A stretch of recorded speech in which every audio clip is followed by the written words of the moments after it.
여러분은 거절을 잘하는 편인가요? 나이가 들수록 가족이나 친구에게 거절하기 어려운 부탁을 받을 때가 있습니다. 하지만 계속 받아주다 보면 내가 도와줬던 걸 당연하게 생각합니다. 무리한 부탁도 들어주고 돈도 빌려주다 보면 어느 순간 나만 호구가 되어버리는 거죠.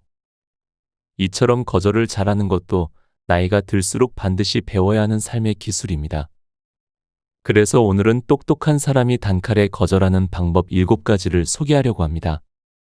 영상 아래에 좋아요와 구독 버튼 한 번씩 눌러주시면 감사하겠습니다. 지금부터 시작합니다. 첫 번째, 너무 시간을 끌지 마라.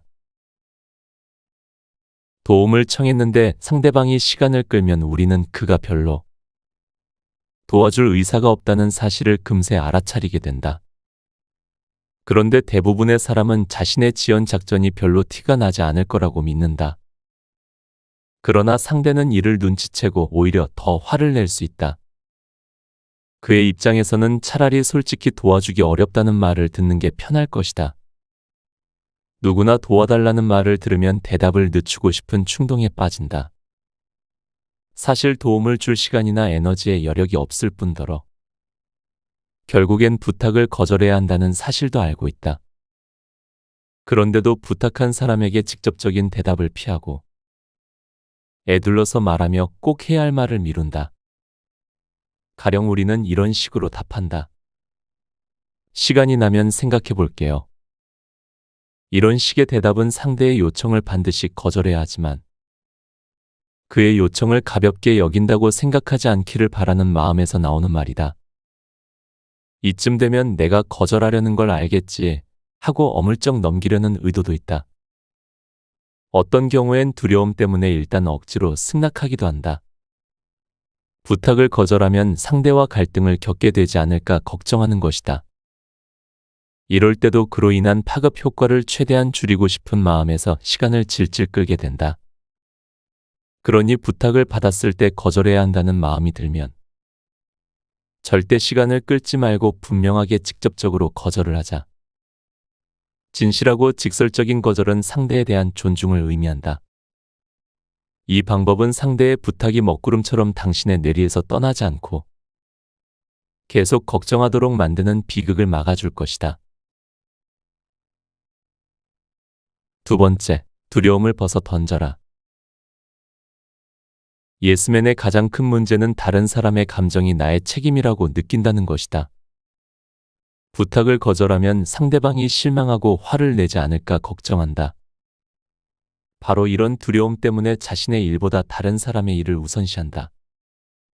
이런 경향은 여러 가지 이유에서 원인을 찾을 수 있다.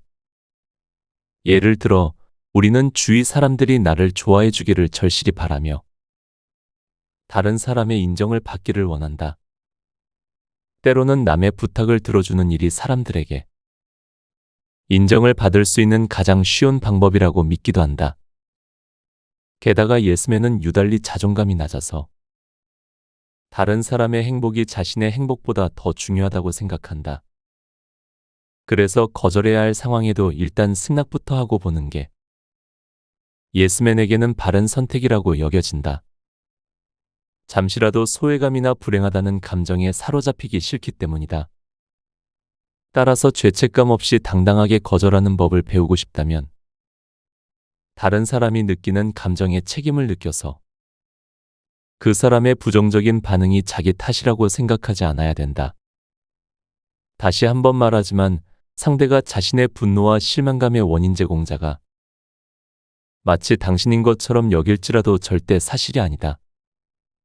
당신은 그들의 감정을 통제할 수 없을 뿐더러 그게 당신의 소관도 아니라는 사실을 결코 잊지 마라.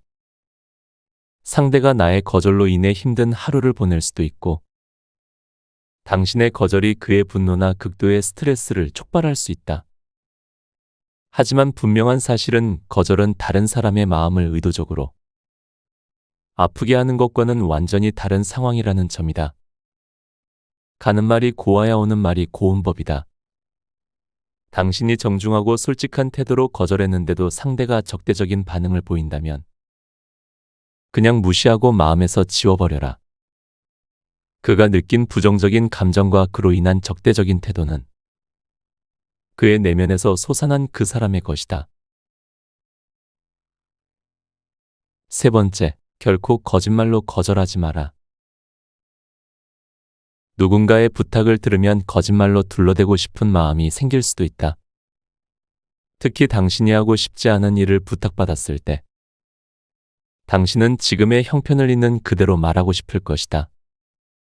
그러나 너무 솔직하게 말하면 상대방이 기분 나빠하거나 화를 내지 않을까 하는 걱정이 들어 서둘러 거짓말을 둘러댄다. 예를 들어 병원에 예약을 해둬서 공항까지 데려다 줄 수 없어요라고 말한다. 사실은 병원에 갈 계획이 전혀 없다. 이런 변명은 부탁을 들어주지 않으려는 임시방편에 불과하다. 우리는 이런 표현이 작은 거짓말에 불과하므로 이 거짓말로 상처를 입는 사람은 아무도 없다고 스스로를 위로한다.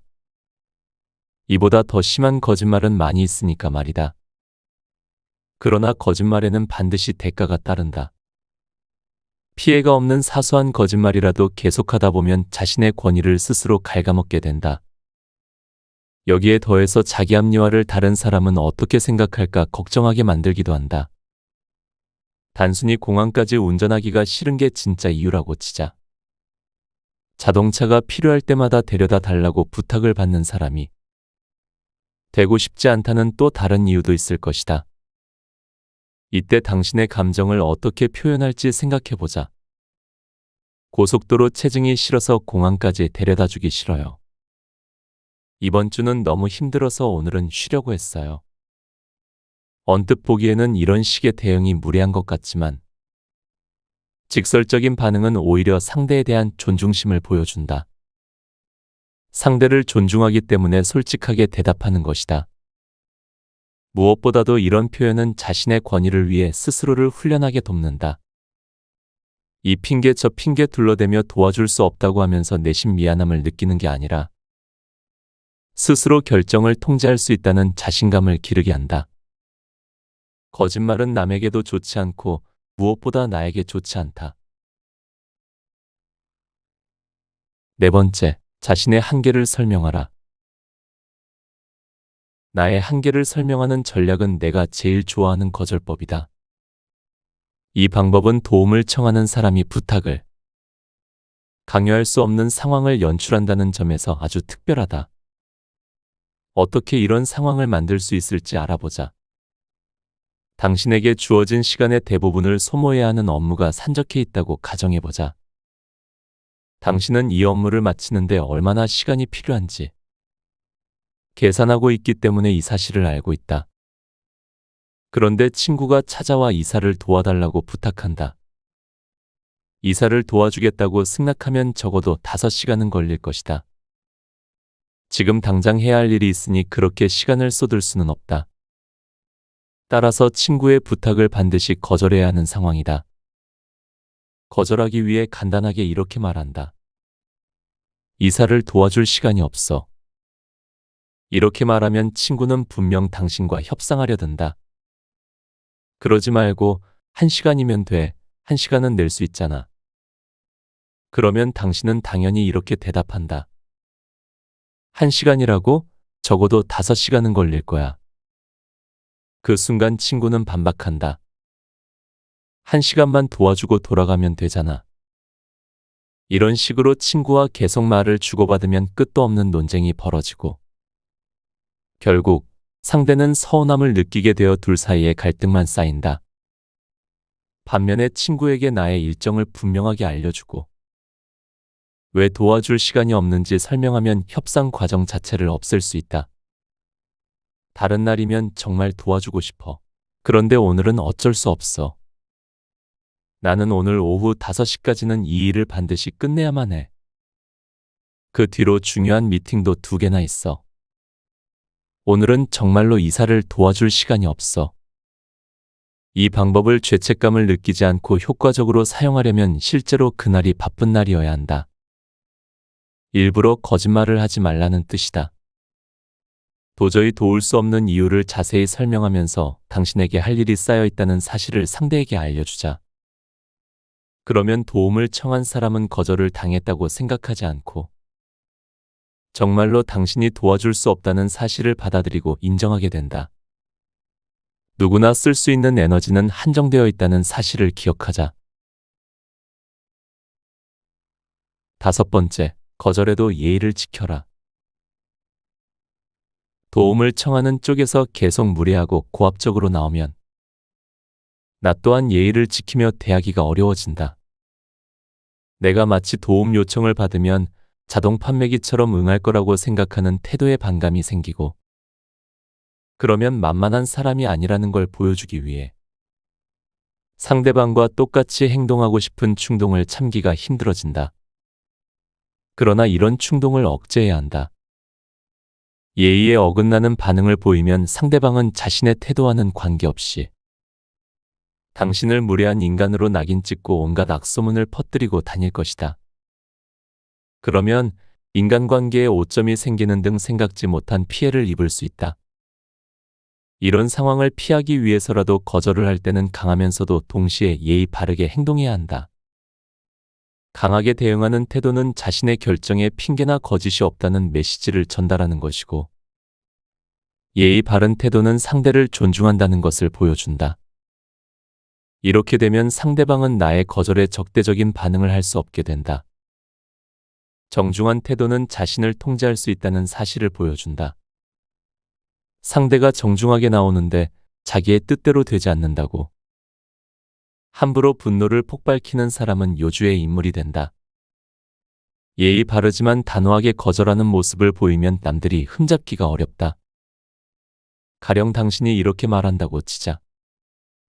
날 믿고 도움을 청해준 건 고마워. 그런데 내일까지는 밀린 업무 때문에 내가 너무 바빠. 나중에 다시 의논해 줄래? 이렇게 대응하면 상대방은 틈새를 찾을 수 없게 된다. 더구나 믿어줘서 고맙다는 표현을 했기 때문에 기분이 나쁘다는 반응도 할 수 없다. 나중에 여유가 생겼을 때 다시 물어봐 달라고 하면서 당신에게 도와주고 싶은 의사가 있다는 걸 보여준 것은 성의 표시를 한 것으로 이 또한 상대를 배려한 것이다. 도움 요청을 거절할 때는 이렇게 예의를 지키면서 강하게 주장하는 방법을 함께 사용하자. 예의 바른 태도는 당신이 상대방을 존중하고 상대방에게 애정과 관심이 많은 사람이라는 인상을 심어준다. 그 결과 상대는 당신의 거절을 있는 그대로 받아들이게 될 것이다. 6번째, 거절할 때 죄책감을 버려라. 누군가에게 안 된다 말하고 나서 한동안 죄책감이 드는 이유는 무엇일까? 그건 절대 당신이 나쁜 사람이어서가 아니다. 부탁한 사람에게 나쁜 짓을 했거나 해를 입혀서도 아니다. 죄책감은 학습된 반응으로 지금까지 살아오면서 당신의 마음속에 깊이 각인된 반응이다. 어린 시절로 거슬러 올라가 보자. 안 돼 라는 말을 얼마나 쉽게 했는지 기억나는가? 어릴 적 우리는 그런 말을 할 때 타인의 감정 따위는 신경 쓰지 않았고 예의 없는 행동이라고 생각하지도 않았다. 하기 싫으면 그냥 하기 싫다고 당당하게 말했다. 애둘러 말하거나 변명거리를 찾으려고 애쓰지 않았다. 시간을 몇 년 앞당겨 초등학생 시절로 돌아가 보자. 이때 당신은 부모님이나 선생님처럼 권위 있는 사람들이 노라는 말을 듣기 싫어한다는 사실을 깨닫게 된다. 그리고 이 말이 불러오는 피드백을 받기 시작한다. 그로 인한 부정적인 파장들이 본격적으로 머릿속에 주입되기 시작하는 것이다. 다른 사람들의 부탁을 거절하면 그들은 내심 실망을 하거나 심한 경우 화를 내지 않을까? 물론이다. 하지만 기억하자. 당신은 다른 사람의 반응을 통제할 수 없다. 그러니 당신은 침착하게 진실한 태도로 거절을 하면 된다. 부탁하는 사람을 달래는 일은 당신이 할 일이 아니라는 점을 기억하자. 다른 사람의 일을 자신의 일보다 우선적으로 여기지 않는다고 해서 당신이 나쁜 사람이 되는 건 아니다. 당신은 서로의 이익과 해야 할 일이 다르다는 점을 알고 그 일을 제한된 시간 내에 합리적으로 관리하면 된다. 7번째, 변명하고 싶은 마음을 참아라. 도와달라는 요청을 받았을 때 이런저런 변명을 늘어놓고 싶은 마음은 이해가 간다. 예를 들어 당신이 도저히 시간을 낼 수 없어 친구의 부탁을 거절해야 한다면 제일 좋은 방법은 얼굴을 맞대고 정중하게 상황을 설명하면서 거절하는 것이다. 하지만 대부분은 상대방이 퇴짜를 놓는다고 생각하지 말았으면 하는 마음에 서둘러 변명을 한다. 예를 들면 이런 식이다. 자동차를 수리 맡겨서 공항까지 데려다 줄 수 없어. 허리를 다쳐서 내일 이사를 도와줄 수 없어. 아이들이랑 영화를 보러 가기로 해서 일을 도와줄 수 없어. 이런 변명은 부탁하는 사람을 속이는 것이다. 아마도 자동차는 멀쩡하고 허리는 하나도 안 아프고 아이들은 당신이 영화관에 데려가려는 걸 전혀 모르고 있을 것이다. 이 모든 것은 거절을 정당화하려고 변명거리를 만들어낸 것에 지나지 않는다. 상대방이 모를 것 같지만 당신의 표정만 봐도 궁색한 변명을 남발하고 있다는 사실은 티가 나기 마련이다. 변명을 하면 두 가지 문제가 발생한다. 첫째, 거짓말을 했기 때문에 죄책감을 느낀다. 하지만 이보다 더 심각한 문제는 거짓말이 들통날 수 있다는 것이다. 앞서 말했듯이 우리는 생각만큼 거짓말을 잘 숨기지 못한다. 결국 거짓말이라는 게 들통나면 신뢰할 수 없는 사람이라는 오명을 덮어쓸 수 있다. 둘째, 변명하면 협상의 여지를 주어 결국 당신의 시간과 노력이 들어가게 된다. 예를 들어 오늘 오후에 도움을 청하는 이웃에게 아이들과 영화관에 가기로 했다고. 변명하며 거절하면 이웃은 그럼 내일 도와줄래요? 라고 물어볼 수 있다. 상대방은 어떻게 해서든지 도움을 받고 싶어서 매의 눈으로 당신의 허점을 노리고 있다. 자동차가 고장이 나서 공항까지 데려다 줄 수 없다고 하면 다음에 자동차가 멀쩡할 때 다시 도움의 손길을 구할지 모른다. 무슨 얘기인지 이해할 것이다. 변명을 남발하면 다음 기회에 다시 노라고 말하기가 어려워지고 빠져나갈 구멍이 점점 사라지게 된다. 그렇다는 것은 거절하면서 변명하지 않는 게 더 나은 방법이라는 얘기다. 책 곁에 두고 방송 이어갑니다. 마지막, 착한 어른이 되지 마라. 거절을 받아들이지 못하는 사람들이 있다. 그들은 거절을 당해도 끈질기게 부탁하고 승낙을 강요하기 위해 당신의 감정을 조종하거나 대놓고 협박한다. 이번 부탁을 들어주지 않으면 앞으로 업무 진행에 어려움이 클 거야. 우리는 한 팀인데 서로 돕고 지내야지 않겠어? 이럴 경우 타인의 행동을 통제할 수 없다는 사실을 먼저 깨닫자. 당신이 거절한 후에도 상대방이 끈질기게 부탁을 한다면 그건 당신이 무례한 것이 아니라 그가 지나치게 강압적인 사람 것이다. 당신이 잠깐이라도 머뭇거리면 그 틈새를 노리며 더 끈질기게 요구하는 사람도 있다. 협상의 여지가 있다는 걸 알아채고 어떻게든 당신의 마음을 움직이려고 하는 것이다. 일단 거절하기로 마음을 먹었다면 그 결정을 단호하고 확고하게 밀고 나가는 게 중요하다. 합당한 이유로 분명하게 거절한다면 그도 자신의 강요가 아무 소용이 없다는 사실을 알게 될 것이다. 상대방이 당신의 이런 태도에 놀랄 수도 있다. 하지만 그런 반응은 당신의 결정이 적절하지 않기 때문에 나타난 태도가 아니다. 그건 단순히 그의 반응일 뿐으로 당신은 이런 반응을 통제할 수가 없다. 그가 당신의 거절에 실망한다면 그건 어디까지나 그 사람의 감정일 뿐이라는 얘기다. 거절을 했을 때 상대방의 반응에 따라 죄책감이나 미안함을 느낀다면 예스맨의 덫에서 아직 벗어나지 못한 것이다.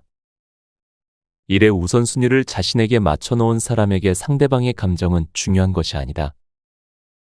거절할 때 단호한 태도를 유지하면 좋은 점이 하나 더 있다. 일관성 있게 계속 이런 태도로 거절하면 주위 사람들이 조종을 하거나 겁을 주거나 다른 어떤 방법으로도 당신의 마음을 바꿀 수 없다는 사실을 점차 깨닫게 된다. 주위 사람들이 당신을 무조건 예스를 남발하는 착한 어른으로 인식하지 않는 것만으로도 당신의 거절 전략은 성공한 것이다. 친구의 부탁을 거절하는 4가지 방법. 친구의 기대치를 맞추지 못하게 되면 그와의 사이가 틀어질 수 있다. 서로에 대한 신뢰와 친밀감에 나쁜 영향을 줄 수 있고, 앞으로 친구와 이야기할 때 팽팽한 긴장감이 생길 수 있으며, 심지어 금방이라도 싸울 것처럼 대화하게 될지도 모른다. 어떻게 하면 친구의 기분을 상하게 하지 않으면서 부탁을 거절할 수 있을까? 우정에 되돌릴 수 없는 피해를 주지 않으면서 친구의 부탁을 거절할 수 있는 방법을 소개하겠다. 첫째, 자기의 일과 관심사를 위해 시간을 내는 것은 온전히 자신의 책임이라는 점을 깨닫자. 아무도 당신만큼 당신의 시간을 존중하지 않는다. 한 가지 일을 승낙해서 시간을 할애하면 다른 일은 포기해야 한다는 사실을 꼭 기억하자. 좋은 친구라면 당신의 일보다 자기 일을 더 중요하게 생각해달라고 강요하지 않는다. 둘째, 친구에게 거절하지 못해 좌절감을 느끼게 될 때까지 참지 말고 이것저것 닥치는 대로 부탁을 들어주지 말자. 그렇게 되면 친구가 당신의 도움을 당연시한다는 생각에 씁쓸한 기분이 들고 화가 나며 결국 싫다고 외치면서 폭발하게 된다. 셋째, 당신이 거절하는 말을 듣고 친구가 실망하고 화를 내도 그건 어디까지나 그의 감정일 뿐이라는 걸 기억하자. 존중하는 마음으로 우아하게 거절했다면 당신은 최선을 다했다. 넷째, 분명한 선을 긋자. 당신이 거절할 때 좋지 않게 반응하는 친구가 있다면 그와 솔직하게 대화를 나눠보자. 당신의 기분이 어떤지, 어떤 제약이 있는지, 개인적인 신념이 무엇인지 소상히 말하라. 그리고 당당하게 자신이 맡은 업무량과 개인적으로 해야 할 일들이 많기 때문에 다른 사람의 요구를 우선시하는 일이 불가능하다는 것을 설명하자. 진정한 친구라면 당신의 상황을 이해할 테고 당신이 그은 경계선을 존중할 것이다. 다음에 도움이 필요하면 다시 물어봐 달라고 하고 그때도 사정이 여의치 않다면 타당한 이유로 거절하도록 하자. 물론 당신이 거절하는 이유는 친구가 이해할 수 있는 것이어야 한다. 배우자의 부탁을 거절하는 한 가지 방법. 사적인 영역을 인정하라. 배우자나 연인의 부탁을 항상 들어주게 되면 거절하기란 마치 까치발로 지뢰밭을 걷는 것과 비슷해진다. 거절하면 갈등이 생길 것이고 당신과 파트너가 그런 상황을 용인하지 않는다면 상황은 빠르게 나빠질 것이다. 우리는 사랑하는 사람과의 관계에서 승낙은 상대를 사랑하고 신뢰하며 받아들인다는 표현이라고 배웠다. 하지만 우리가 항상 상대의 요구를 들어줘야 하는가? 지금까지 이 책을 읽은 독자라면 답을 예상할 수 있을 것이다. 때로는 파트너에게 거절하는 게 필요할 뿐만 아니라 이는 둘의 관계에도 도움이 된다. 그 이유를 보자. 친구와의 관계든 동료와의 관계든 또는 친척과의 관계든 건강한 인간관계의 전제 조건은 명확한 경계선이 필요하다는 것이다. 자기만의 울타리를 만들어 상대가 어떤 경우에도 함부로 침범하지 않도록 하는 태도 말이다. 이렇게 배우자나 연인과 관계에서 사적인 영역은 의미가 크다. 그것은 사랑하는 사람을 더 잘 이해하는 데 도움이 된다. 상대방을 고유의 감정과 열정과 관심사를 가진 독립된 인격체로 생각할 수 있기 때문이다. 사적인 영역을 존중하면 사랑하는 사람이 필요한 게 무엇인지 파악하기가 더 쉽다. 그래서 한쪽이 원하는 바를 얻기 위해 상대의 죄책감을 이용하거나 조종하지 않게 된다. 파트너와 사적인 영역을 구분할 때 자신의 개인적 성향, 의견, 희망을 더 용이하게 전달할 수 있다는 얘기다. 당신이 신념에 따라 행동하면서 이 사적인 영역을 지켜나가면 당신은 배우자로부터 존중을 받게 된다. 이때의 존중은 정서적으로 괴롭히거나 조종하고 싶은 충동을 줄인다. 또한 당신이 상대의 부탁이나 제안을 거절할 경우 그는 당신의 부정적인 반응을 자기 마음대로 해석하지 않게 된다.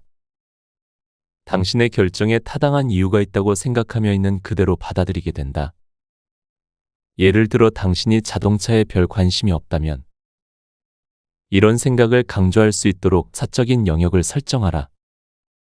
배우자가 자동차에서 이상한 소리가 난다며 살펴봐 달라고 부탁할 때 당신은 이렇게 대답하면 된다. 당신도 알다시피 나는 자동차에 대해서 잘 모르니까 카센터에 수리를 맡기자. 대신 카센터에는 내가 맡길게. 당신은 시끌벅적한 콘서트에 가는 걸 싫어한다. 귀도 아프고 안전도 걱정된다. 그런 와중에 연인이 헤비메탈 콘서트에 같이 가자고 제안할 경우 이렇게 대답할 수 있다. 같이 가자고 해서 고맙지만 역시 나는 가지 않는 게 좋겠어. 나는 그런 콘서트를 좋아하지 않아. 이렇게 사적인 영역을 설정하고 그것을 고수하는 상황이 반복되면 배우자와의 연결고리인 상호존중감 위에서 거절이 행해지기 때문에 반발이나 죄책감 없이 받아들여진다. 사랑하는 사람들일수록 서로를 존중하라는 말은 서로의 사적인 영역을 인정하는 일에서 시작된다는 점을 잊지 말자. 친척의 부탁을 거절하는 한 가지 방법. 친척은 상대하기 힘든 협상가들이다. 당신의 시간이든 노동력이든 돈이든 무엇인가를 요구할 때 그들은 당신이 끝내 부탁을 들어줄 때까지 집요하게 요구한다. 한 핏줄이라는 명목은 그것을 가능하게 하는 핵심적인 이유가 된다. 그들은 목표를 달성하기 위해 당신의 감정을 조종하려 들고 함부로 괴롭히는 걸 마다하지 않는다. 그들은 당신이 하던 일을 당장 멈추고 당연히 자기들을 도와줄 것으로 기대하고 도움을 요구하니 면전에서 그럴 수 없다고 말하기가 더 거북할 수밖에 없다. 친척들의 이런 기대감은 수년간의 훈련에서 나온다. 절대로 거절을 받아들이지 않는 사촌이나 고모, 삼촌을 생각해보자.